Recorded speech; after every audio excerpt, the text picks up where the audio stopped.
What's up guys, my name is Chikamoya and thanks for joining me again. So I've had to do some pretty terrible jobs, or at least jobs that I haven't enjoyed, just to get myself back on my feet. Loads of respect for anyone who does what they need to do to make their money so they can earn a living, but there is no denying that there are some jobs that are just not nice. Back in South Africa, I was a full-time musician. I've always enjoyed working for myself. I've played in festivals, in pubs and restaurants, for private events. So I was able to make a living that way. I'll put a link up here for one of my songs, and I'll also put my Spotify in the description so you can check it out. Music is still my passion. Moving to a new country and trying to build a career from the ground up, it's not going to get you money straight away, and I was desperate. I needed money ASAP. I was dry. I had nothing left. It was just a really tough time. I got on my computer and I looked for any job I could find. Anything. I was ready to do whatever needed to be done to earn those sweet, sweet euros.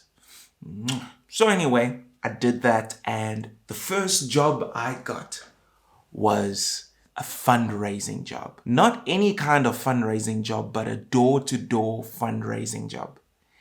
And I was quite optimistic and I was grateful for the fact that anything is better than nothing. I actually applied for two different types of fundraising jobs. There was the one where you chill out on the street and then you go up to strangers and you're like, yo, do you want to give money monthly to this charity? And I ended up not accepting that job, because my thinking was, when I walk on the street and I see fundraisers, whoever they may be, in all their fundraising clothes looking at me, I usually act like I'm on the phone or across the street. I thought, no, I don't want to do that because I don't want to intrude on people's privacy. But for some reason I thought door to door is easier or better, because people are in the safety of their own homes and they feel justified to close the door in your face if they don't want to speak to you or to kindly tell you they're not interested. I was like, yeah,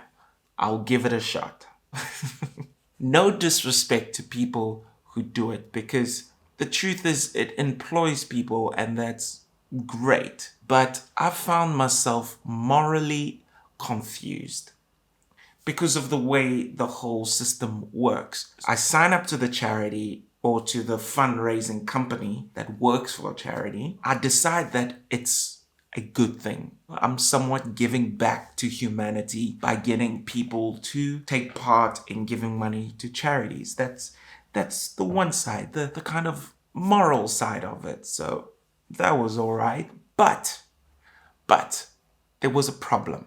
Firstly, the goal was to get about 2 subscribers every day you go out. Any other subscribers you get on top of that gets you a little bit of a commission fee. Now it becomes morally gray, because part of me is like, yeah, I'm doing this for humanity. And the other part of me is also like, but you need to bloody sign this form, because if you sign this form, then I can get more money and that's good for me. So I had to walk this balance. The company itself would put pressure on you or would praise the people that went out and got a lot of subscriptions from people, even if they did it in kind of a bossy way. That wasn't my vibe. Let me put this in perspective for you. I'm in a new country. I don't know how to speak the language. And now I'm going door to door, speaking to people, to foreign people that I don't even understand yet, and trying to convince them to buy into said charity. I won't lie, that was one of the hardest things I've ever had to do. The first door was always the worst, because as much as you have permission to be there and as much as you try and convince yourself that you're doing something good, you can't help but feel like you're begging. It wasn't what I was doing, and I was actually working for someone doing it, but it was just mentally quite heavy. Hi, my name is Chico and I work for charity. I would love to speak to you about how you can benefit. What?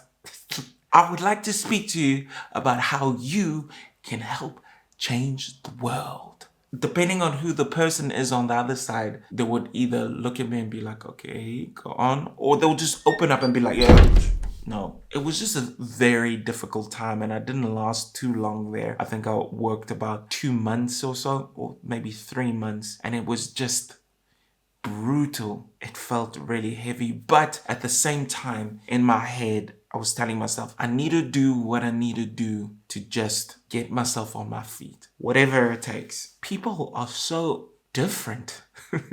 I know that goes without saying, but there were some people who were just so gracious and kind, so interesting that I would end up even forgetting to sell them the charity and just speak to them because they're cool. Some people were just horrible. I remember this one lady, she opens up and I tell her about this charity, helps people from around the world, including Africa, and she was like, no, they deserve that.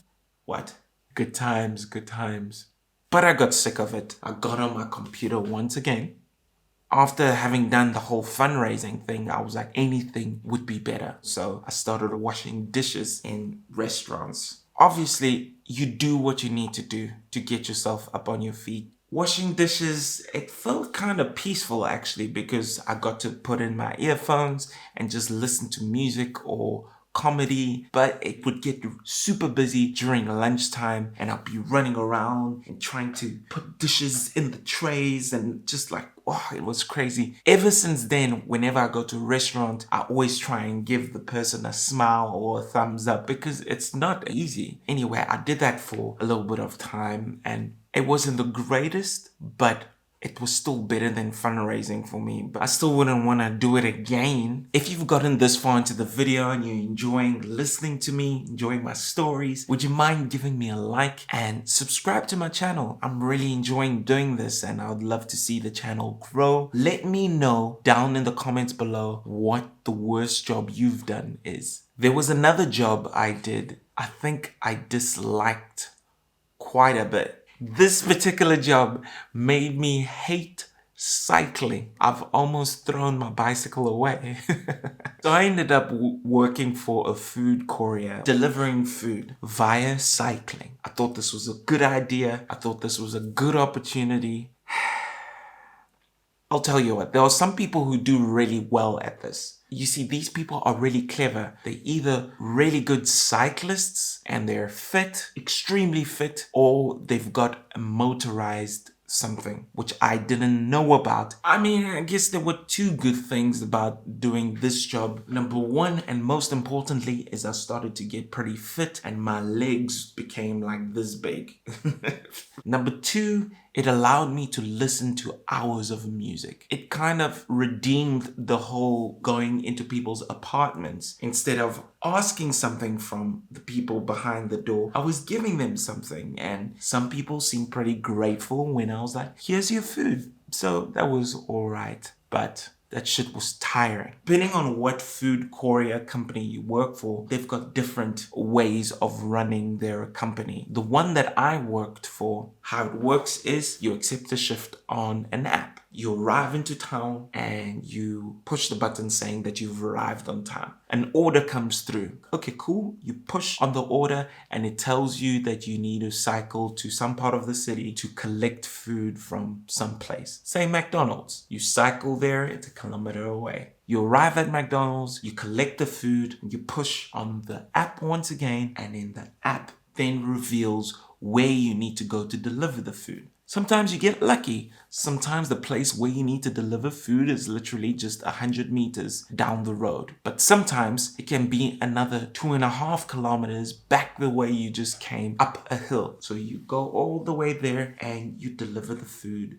to said grateful customer. But one of the rules is that you're not allowed to say no to a new order. So you've just cycled all this way, you arrive, you give the food to the customer, you push on the app that you've delivered the food, there's another delivery that needs your attention. And now you need to go and you need to cycle to this other place. Bear in mind, there's a time limit to all of this because you can't collect the food cold. So you need to be super quick. Man, when I tell you that I was broken tired after every shift, this job at least had the opportunity to make a bit more money if you could do more deliveries, because they paid you for your hourly wages and you got a little bit of commission for every delivery you made. So the way a lot of couriers got around all of that was they either had a motorized, something like a motorized bicycle or a scooter, which meant that they weren't so tired and they could deliver so much more, or they were just fit as hell and they were athletes. It got me through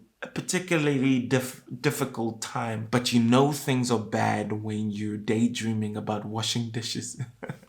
Those were some of the jobs that I just, looking back, I genuinely didn't like and would not want to ever get back to doing. At the moment, I'm doing work that I actually enjoy for a company that I respect, and I'm also trying to work for myself. But real talk for a moment, if you find yourself in a difficult situation in terms of doing work you don't want to do, just remember that it doesn't define you and you're doing what you need to do to keep yourself on your feet, and that's respectable and it's good. And hustle hard, watch videos, read books. There's no reason why you can't absolutely reach the goals that you want to reach, but just remember that what you do doesn't define you, and I think that's a good place to start. You guys have been awesome. If you've enjoyed this video, once again, give me a like. If you've gotten all the way to the end of this video, you're awesome, and let me know in the comments what you thought of the video. But yeah, I am Chikamoya. Have a good evening, morning, or wherever you are. Cheers for now. Bye.